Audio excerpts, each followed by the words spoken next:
നിങ്ങളുടെ favourite shows ഇനി ഒരിക്കലും മിസ്സാവില്ല. ഇപ്പോൾ C5 കാണും നിങ്ങളുടെ ഫേവറേറ്റ് ഷോസ് തികച്ചും സൗജന്യമായി. എട്ടിന്റെ പണി കിട്ടും. നീ പെരുവഴിയിൽ നിൽക്കും, നോക്കിക്കോ.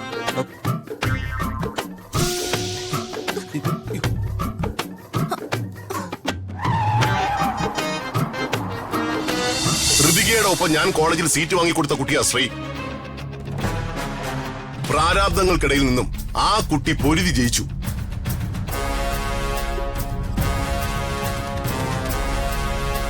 ഇവിടെ എല്ലാ സുഖസൗകര്യങ്ങളും അനുഭവിച്ചു ജീവിച്ച നീ എക്സാമിൽ തോറ്റു.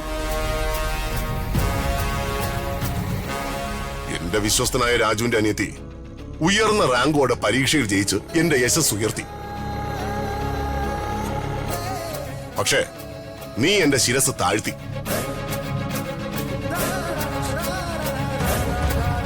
ആ കുട്ടിയുടെ വിജയത്തിന്റെ സന്തോഷം സ്വീകരിക്കാൻ നിനക്ക് അർഹതയില്ല.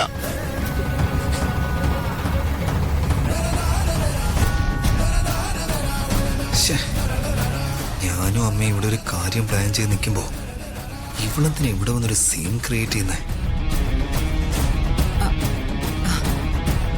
പ്രതാപ, നീ സീറ്റ് വാങ്ങിക്കൊടുത്ത കുട്ടി എക്സാമിന് ജയിച്ചു. നിന്നോട് അതിന് നന്ദി കാണിച്ചേ മതിയാകൂ.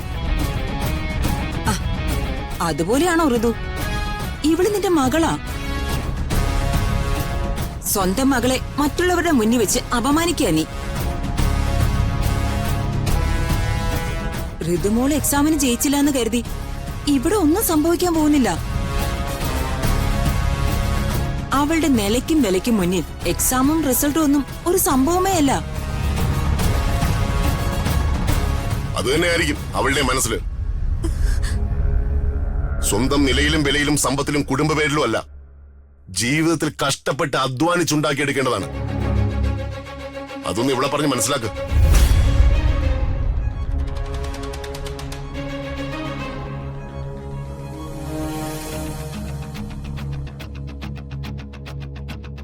ഞാൻ ഇറങ്ങട്ടെ ഏട്ടാ. ശരി മോളെ. ഋതു, അതെ, നീ എവിടേക്കാ? ശ്രീയുടെ ഒപ്പം കോളേജിലേക്ക്. ദീപക് നിന്നെ കോളേജിലേക്ക് ഡ്രോപ്പ് ചെയ്യാന്നല്ലേ പറഞ്ഞത്? അത് ശരിയാവില്ല. അതെന്താ ശരിയാവാത്തത്? ദീപകിന് എന്റെ ഫ്രണ്ട്സിനെ ആർക്കും അറിയില്ല.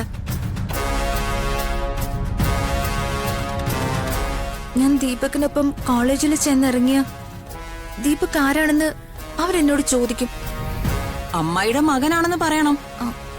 അങ്ങനെ പറഞ്ഞ പിന്നെ മുറച്ചെറുക്കനാണോന്നൊക്കെ ചോദിച്ച് കുട്ടികൾ എന്നെ കളിയാക്കും.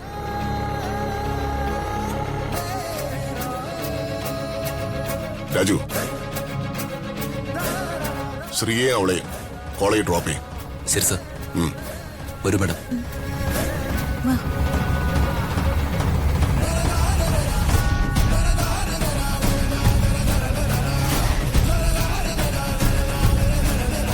ചേച്ചി, അവൾ വിവാഹപ്രായമായ പെൺകുട്ടിയാണ്.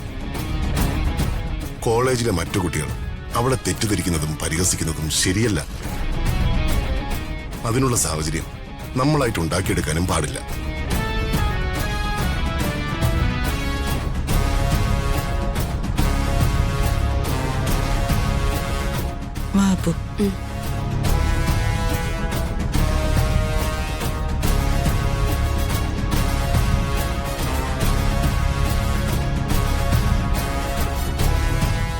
ഇവൻ എന്താ ഉദ്ദേശിക്കുന്നത്?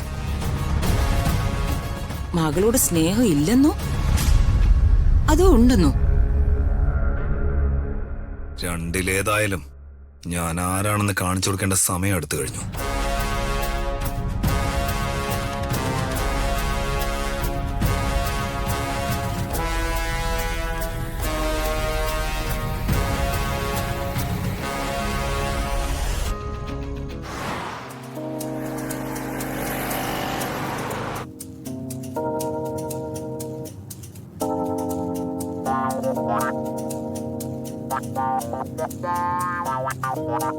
ഋതിക മാഡം നല്ല ചൂടിലാന്ന് തോന്നുന്നു.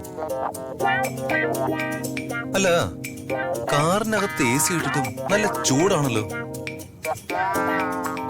ഞാനേ ആ AC ഒന്ന് കൂട്ടിയിടാം.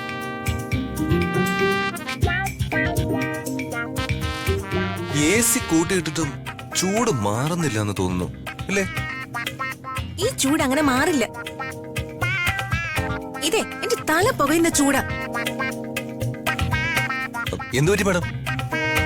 ഹോസ്പിറ്റലിലും പോണോ? ദേ രാജു, എന്നെ വീട്ടിൽ വെച്ച് ഇൻസൾട്ട് ചെയ്തതും പോരാഞ്ഞിട്ട് ഇനിയും ഇങ്ങനെ ഇറിറ്റേറ്റ് ചെയ്താലുണ്ടല്ലോ. മാഡം എന്താ ഈ ഇൻസൾട്ടും ഇറിറ്റേറ്റ് എന്നൊക്കെ പറയുന്നത്? എനിക്കെല്ലാം മനസ്സിലായി. ശ്രീലക്ഷ്മിയെ സ്വീറ്റ്സുമായി കൊണ്ടുവന്നിട്ട് എന്റെ അച്ഛന്റെ മുന്നിൽ വെച്ച് എന്നെ ഇൻസൾട്ട് ചെയ്തതും രാജുവിന്റെ പ്ലാൻ ആയിരുന്നില്ലേ? എന്റെ ദൈവമേ, മാഡം എന്താ ഈ പറയുന്നത്? ഇതൊന്നും ഞാൻ മനസ്സിൽ പോലും വിചാരിക്കാത്ത കാര്യമാണ് കേട്ടോ. മാഡം അല്ലേ ശ്രീയെ വിളിച്ചു വരുത്തിയത്? അവളെ വീട്ടിൽ ഡ്രോപ്പ് ചെയ്യുന്നവരെ മിണ്ടാതിരുന്നിട്ട് ഇപ്പോ എന്നോട് മാത്രം വഴക്കൂടുന്നത് തീരെ ശരിയല്ല മാഡം. നീ കൂടുതൽ അങ്ങ് സ്മാർട്ട് ആവല്ലേ രാജു? നിന്റെ വിചാരം നീ വലിയ പൃഥ്വിരാജ് ആണെന്നായിരിക്കും. നിന്റെ രാജു എന്നുള്ള പേര് മാറ്റി തെമ്മാടി എന്നാക്കിയ നന്നായിരിക്കും. മാഡം, എന്നെ ഇന്ന് അച്ഛന്റെ മുന്നിൽ വെച്ച് ഇൻസൾട്ട് ചെയ്യാൻ വഴിയൊരുക്കിയ നിനക്ക് 8ന്റെ പണി കിട്ടും. നീ പെരുവഴിയിൽ നിൽക്കും, നോക്കിക്കോ.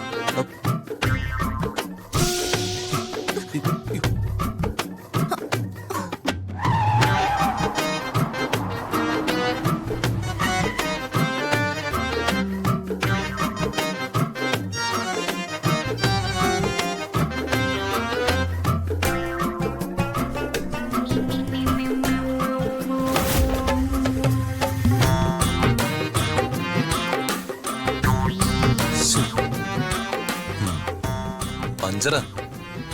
ദൈവമേ, എന്റെ ബ്രാക്കിൽ ഇത്ര ശക്തി ഉണ്ടായിരുന്നോ?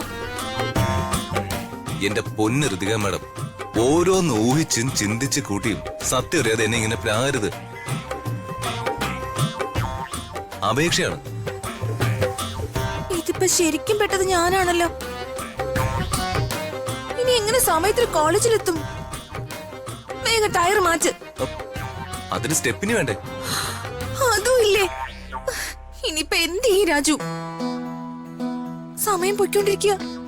റീ എക്സാമിന് ആപ്ലിക്കേഷൻ കൊടുക്കാൻ പറ്റിയില്ലെങ്കിൽ അയ്യോ, ഓർക്കുമ്പോ തന്നെ ടെൻഷൻ ആവുന്നു.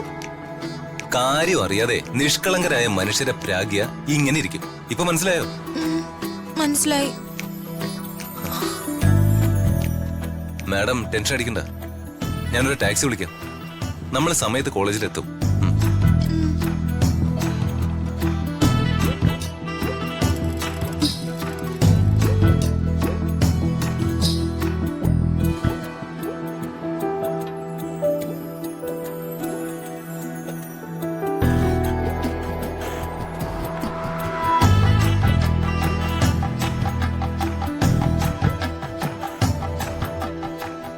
Sir, good morning sir. Very good morning Ritika. ഋതികയ്ക്ക് ഫിസിക്സിന്റെ പേപ്പറല്ലേ പോയത്? അതെ. ഇത്തവണയും എക്സാം ദിവസം സബ്ജക്ട് മാറിപ്പോവില്ലല്ലോ അല്ലേ?